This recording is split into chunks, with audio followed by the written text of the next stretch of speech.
Hi, my name is Wenhao Labs. This is my term project for 15112. It is a receipt scanner and expense tracker. Let's hit start to see what it does. So on the menu, at first we have the option of uploading a receipt. So previously I put some receipt images in one of my folders. Let's pick one receipt image. So after I chose an image, on your left hand side is a thumbnail of the image. On your right hand side, you can choose a category.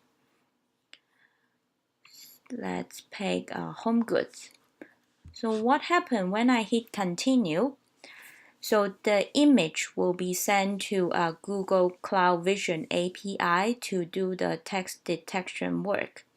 So a very long string of text of this receipt will be sent back from the Google API. Since it is just a very long string, I have to figure out a way to retrieve the relevant information for my receipt. So I use Python regular expression operation to manipulate the string format to find the information that I need. So looks like here, for example, the date, the vendor, the total, and yeah, that's what I need from the receipt. Because this API is not perfect, I have the feature here to check with the user whether the store name is correct. Looks like it's not, so let's hit no and enter the correct store name. It is Costco. Here we go, we check, the application checks with the user again. This time it's correct.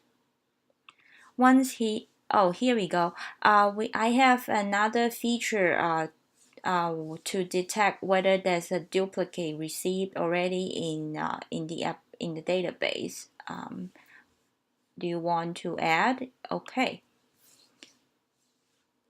So once I confirm all the information here, this entry of receipt was stored in a database inside this application. I use TinyDB as my database. Here we can choose another receipt, but let's move on. Let's see the report. Previously, I have uploaded some of the receipts that I have. By clicking the header, we can sort the report by date, by vendor, by total, and by category. The challenge here is when Python compares all the date, all the vendor, and category, it compares them by a string.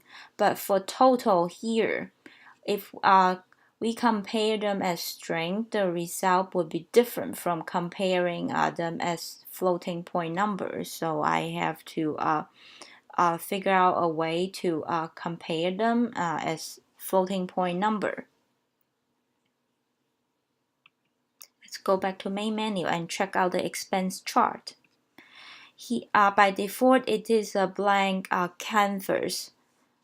And let's see our expense by category. Here is our favorite pie chart from 15112. We can see how much the user spent on each category.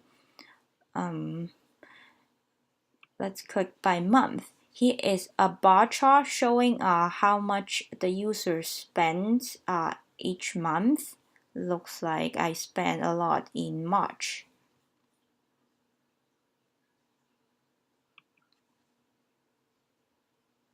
So pretty much that's what I do.